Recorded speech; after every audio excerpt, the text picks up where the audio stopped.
नमस्कार, superfast top 10 news में आपका स्वागत है। मैं हूं आपके साथ समीक्षा दानिश। आइए बात करते हैं आज की तमाम ताजा खबरों पर। प्रधानमंत्री नरेंद्र मोदी ने मंगलवार को वाराणसी लोकसभा सीट से अपना नामांकन पत्र दाखिल किया, जिस पर उन्होंने 2014 में पहली बार और 2019 में दूसरी बार जीत हासिल की थी। सफेद कुर्ता पैजामा और नीली सदरी पहनी मोदी अपना नामांकन पत्र दाखिल करने के लिए वाराणसी जिलाधिकारी के कार्यालय पहुंचे। हिमाचल प्रदेश के मंडी संसदीय सीट से भाजपा प्रत्याशी अभिनेत्री कंगना रनौत ने मंगलवार को नामांकन पत्र दाखिल किया।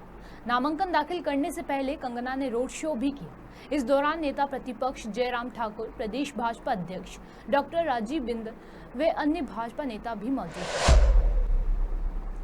केंद्रीय विदेश मंत्री एस जयशंकर ने केन्या में बाढ़ पीड़ितों के लिए सहायता सामग्री भेजने को लेकर जानकारी साझा की। उन्होंने सोशल मीडिया प्लेटफॉर्म एक्स पर पोस्ट करते हुए कहा कि बाढ़ पीड़ितों की सहायता के लिए 40 टन दवाओं, चिकित्सा आपूर्ति और अन्य उपकरणों से युक्त HADR सामग्री का दूसरा हिस्सा केन्या के लिए रवाना हो गया है। भारत एक ऐतिहासिक साझेदारी के लिए खड़ा है। दिल्ली लोकसभा चुनाव को लेकर राष्ट्रीय राजधानी में भी चुनावी आरोप प्रत्यारोप अब चरम पर पहुंच गया है। उत्तर पूर्व दिल्ली सीट पर तो इस बार सियासी जंग निजी हमले तक पहुंच गया है। इस बीच कांग्रेस प्रत्याशी कन्हैया कुमार ने बीजेपी के सीटिंग सांसद मनोज तिवारी पर हमला बोला। तरफ मनोज तिवारी हैं, दूसरी तरफ उत्तर पूर्वी दिल्ली की जनता है। मैं नहीं हूँ। मैं यह बात इसलिए कह रहा हूँ कि आप वहाँ के लोगों से जब बात करेंगे तो वो सांसद महोदय के काम से बेहद नाराज हैं। उनकी शिकायत यह है कि 10 साल में मनोज तिवारी जी दिखाई नहीं दिए, लोगों के सुख दुख में खड़े नहीं हुए और वहाँ के लोगों की जो परेशानियाँ हैं, चाहे वो ट्रैफिक की समस्या हो, जल भराव की समस्या हो, DDA की मनमानी हो, किसी भी चीज़ में सांसद महोदय जनता के साथ खड़े नहीं होते हैं। तो यह चुनाव जो है धीरे धीरे अब 2 पार्टी के बीच में नहीं है, 2 व्यक्ति के बीच में नहीं है, यह चुनाव NDA बनाम जनता हो गई है। सर, कल प्रधानमंत्री का रोड शो था पटना में और भाजपा वाले लोग दावा कर रहे हैं कि ऐसा ऐतिहासिक रोड शो हुआ है कि लोग देखते रह गए। और अरे भाजपा तो प्रधानमंत्री जी के बारे में कुछ भी ऐतिहासिक बोल देती है। कल मैं भी सुन रहा था, बहुत सारे पत्रकार भी कह रहे थे कि पहली बार पटना में किसी प्रधानमंत्री ने रोड शो किया है। तो प्रधानमंत्री जी नीम के पेड़ पे चढ़ जाएंगे तो फिर कहेंगे कि पहली बार कोई प्रधानमंत्री नीम के पेड़ पे चढ़े हैं। इस तरह से इतिहास नहीं बनता है। इतिहास तब बनता जब प्रधानमंत्री जी बिहार की जनता की जो मांग थी कि बिहार को विशेष राज्य का दर्जा दिया जाए, उसको वो पूरा कर देते। और यह मांग जो है खुद उनके घटक दल के नेता श्री नीतीश कुमार जी ही कर रहे थे, तब इतिहास बनता है। इस तरह से इतिहास नहीं बनता है कि आज प्रधानमंत्री जी जो है नीम के पेड़ पे चढ़ गए, परसों जो है प्रधानमंत्री पीपल के पेड़ पे चढ़ गए। इससे इतिहास बनता है। इतिहास तब बनता है जब कोई आप ऐतिहासिक फैसला लेते हैं, जब कोई आप ऐतिहासिक निर्णय लेते हैं। और जिसको वो ऐतिहासिक बता रहे थे खुद उसके बारे में बोलना बंद कर दिए हैं। नोटबंदी को भी ऐतिहासिक बता रहे थे ना, तो जब नोटबंदी हुआ तो क्या कहा गया, काला धन समाप्त हो जाएगा। और इस बार के चुनाव में प्रधानमंत्री जी मंच से कह रहे हैं कि अंबानी जी और अदानी जी के पास काला धन है। इसका मतलब नोटबंदी ऐतिहासिक फैसला नहीं था। इस तरह से इतिहास नहीं बनता है। एक दावा और किया है प्रधानमंत्री ने कल की भाजपा और NDA के कमिटमेंट को बिहार की जनता देख रही है, RJD और कांग्रेस के तुष्टीकरण को भी देख रही है। वही कमिटमेंट तो हम पूछ रहे हैं सर। कमिटमेंट था ना बिहार को विशेष राज्य का दर्जा देने का, क्या हुआ उस कमिटमेंट का? स्मार्ट सिटीज का क्या हुआ? जो सांसद गांव अच्छा, आप लोगों को याद होगा कि सांसद लोग गांव गोद लिए थे।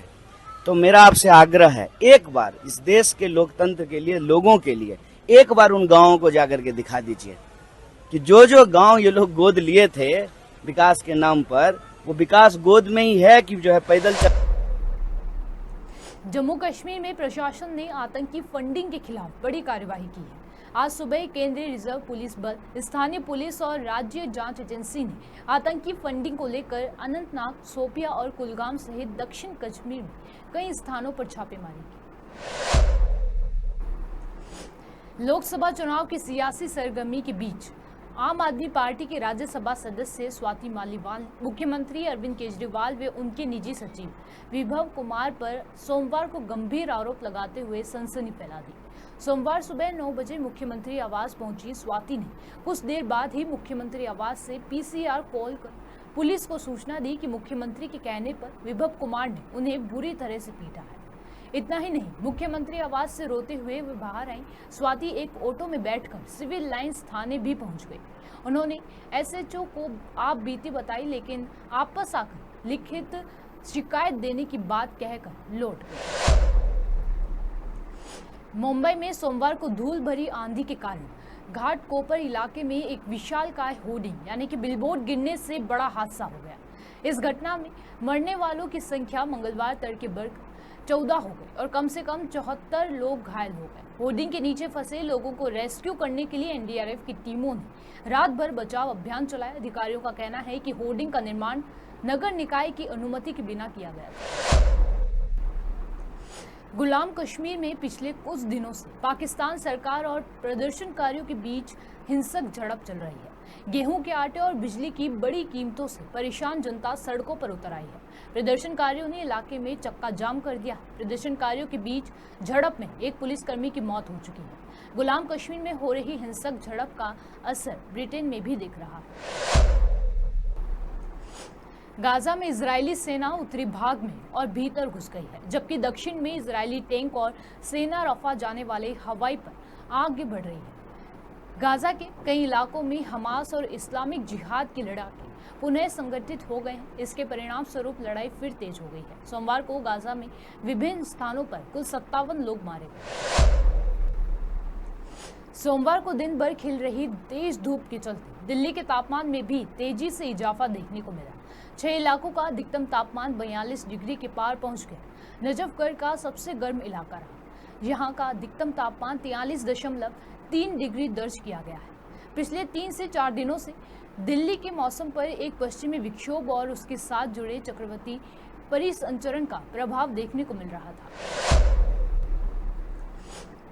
सुपरफास्ट टॉप 10 न्यूज में आज के लिए सिर्फ इतना ही। देश और विदेश की तमाम बड़ी खबरों से जुड़े रहने के लिए देखते रहिए पॉपुलर टीवी। धन्यवाद।